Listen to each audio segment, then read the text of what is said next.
E Jesus foi transfigurado diante deles. Seu rosto resplandecia como o sol e as suas roupas se tornaram brancas como a luz. E eis que lhes apareceram Moisés e Elias falando com Jesus. Bem-vindos, amados irmãos e irmãs, ao canal Blindados em Cristo. É uma alegria tê-los aqui conosco. Aqui diariamente dedicamos nosso tempo para compartilhar uma poderosa ministração que visa edificar e fortalecer a sua vida espiritual. Eu quero convidar você a abrir sua Bíblia, por gentileza, no Evangelho de Mateus e no capítulo 17. Nós vamos ler dos versículos 1 até o 9. O texto sagrado diz: 6 dias depois, Jesus tomou consigo Pedro e os irmãos Tiago e João e os levou em particular a um alto monte. E Jesus foi transfigurado diante deles. O seu rosto resplandecia como o sol e as suas roupas se tornaram brancas como a luz. E eis que lhes apareceram Moisés e Elias falando com Jesus.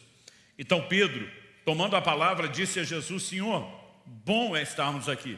Se o Senhor quiser, faria aqui 3 tendas, uma para o Senhor, outra para Moisés e outra para Elias. Falava ele ainda, quando a nuvem luminosa os envolveu. E eis, vindo da nuvem, uma voz que dizia: Este é meu filho amado, em quem me agrado. Escutem o que ele disse. Ao ouvirem aquela voz, os discípulos caíram de bruços, tomados de grande medo. Jesus aproximou-se e tocou neles, dizendo: Levantem-se e não tenham medo. Então eles, levantando os olhos, não viram mais ninguém a não ser Jesus. Eu gostaria, por gentileza, que você repetisse essa frase comigo. Diga: não viram mais ninguém a não ser Jesus. Só mais uma vez: não viram mais ninguém a não ser Jesus. Verso 9 conclui dizendo: ao descerem do monte, Jesus lhes ordenou: não contem a ninguém o que vocês viram, até que o Filho do Homem ressuscite dentre os mortos.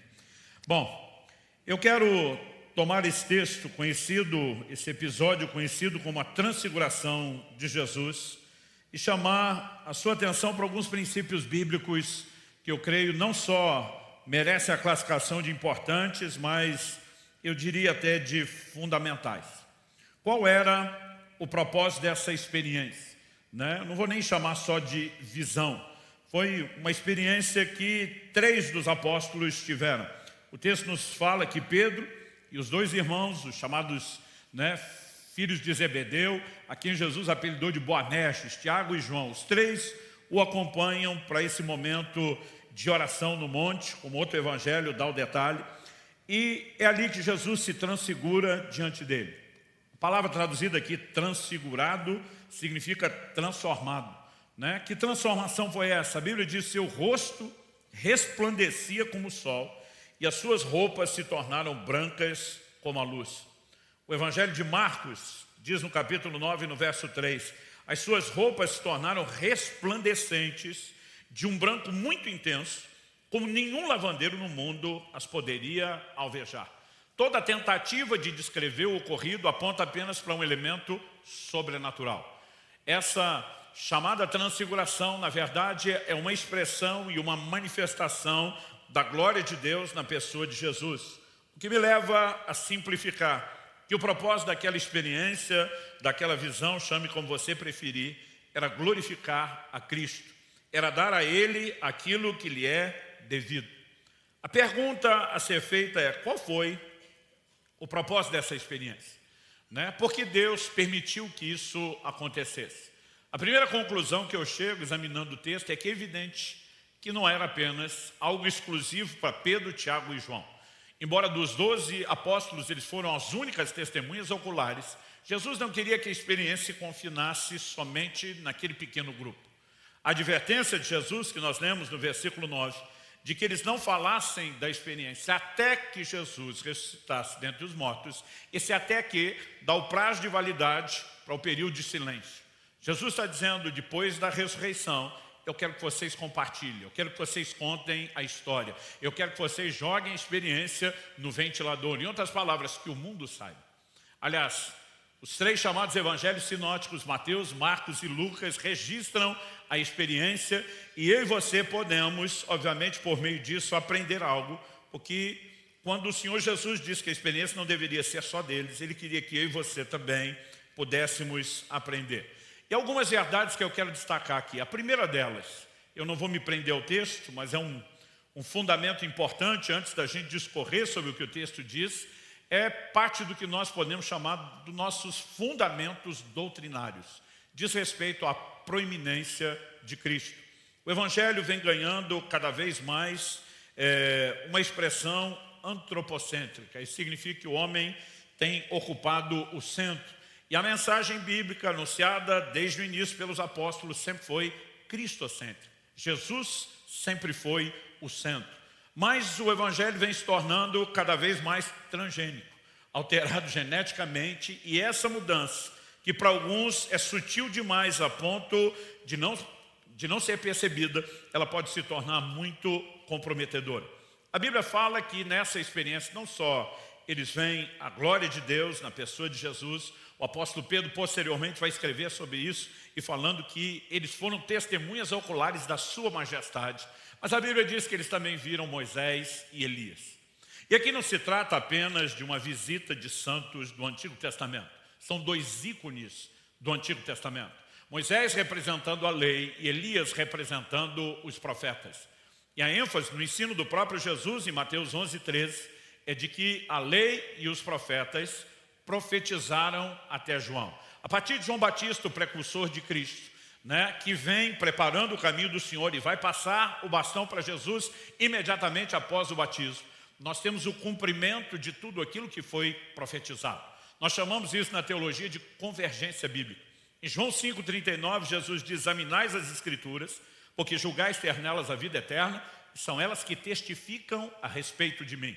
Então a lei e os profetas anunciavam não apenas a vinda do Cristo, não apenas a sua obra redentora, que inclui morte, ressurreição, e tudo aquilo que o Senhor tem feito em nosso favor. Mas a verdade é que toda a Bíblia converge na direção da pessoa de Jesus, não apenas da sua obra, porque Ele é o centro de tudo.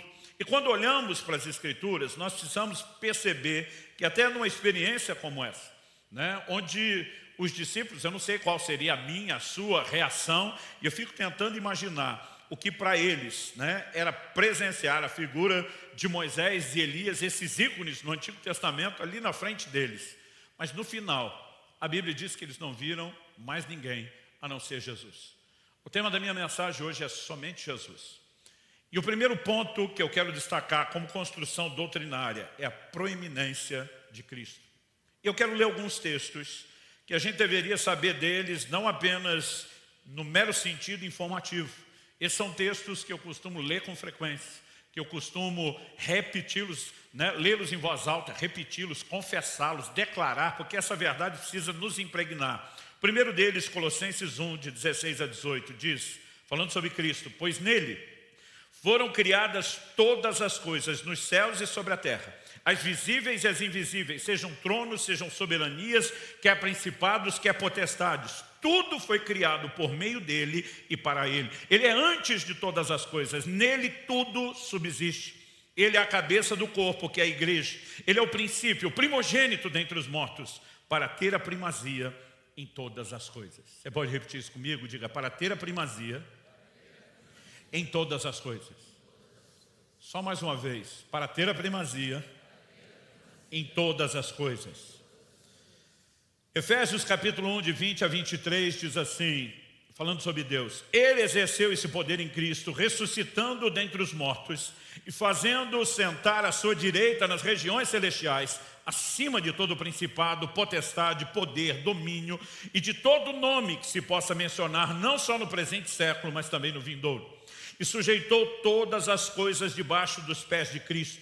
E, para ser o cabeça sobre todas as coisas, o deu à igreja, a qual é o seu corpo, a plenitude daquele que a tudo enche todas as coisas. Sujeitou todas as coisas debaixo dos pés de Cristo.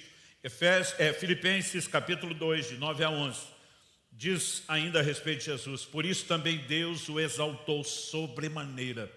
Ele deu um nome que está acima de todo nome, para que ao nome de Jesus se dobre todo o joelho nos céus, na terra e debaixo da terra, e toda língua confesse que Jesus Cristo é Senhor, para a glória de Deus Pai. Ao longo das Escrituras nós vamos entender que tudo é dele, por meio dele e para ele, que nele tudo subsiste. E quando o próprio apóstolo Pedro, posteriormente, escreve na sua segunda epístola sobre essa experiência, nós conseguimos entender, ele explicando com mais clareza o que testemunhou e viria entender que o propósito dessa experiência foi glorificar a Jesus Cristo. 2 de Pedro 1, de 16 a 19 diz: porque não lhes demos a conhecer o poder e a vinda de nosso Senhor Jesus Cristo, seguindo fábulas engenhosamente inventadas, mas nós mesmos fomos testemunhas oculares da sua majestade. Porque ele recebeu honra e glória da parte de Deus Pai, quando pela suprema glória lhe foi enviada a seguinte voz: este é meu Filho amado, em quem me agrado. Ora, nós ouvimos essa voz vinda do céu, quando estávamos com ele no Monte Santo. Assim, temos ainda mais segura a palavra profética, e vocês fazem bem em dar atenção a ela, como uma luz que brilha em lugar escuro, até que o dia clareie e a estrela da alva nasça no coração de vocês. Ele recebeu honra e glória da parte de Deus Pai. Evidentemente que o propósito da visão era glorificar a Jesus, era promover com clareza a ideia e o conceito de que Ele é o centro de todas as coisas, Ele tem a proeminência, e nós precisamos entender que qualquer coisa que a gente fale, a obra de salvação, a caminhada da vida cristã, a rendição ao senhorio de Jesus, tudo precisa carregar o entendimento da proeminência de Cristo Jesus, nosso Senhor. O apóstolo Paulo diz em 2 Tessalonicenses, no capítulo 1, nos versos 11 e 12: por isso também não cessamos de orar por vocês, pedindo que o nosso Deus os torne dignos da sua vocação, cumpra com poder todo o propósito de bondade e obra de fé.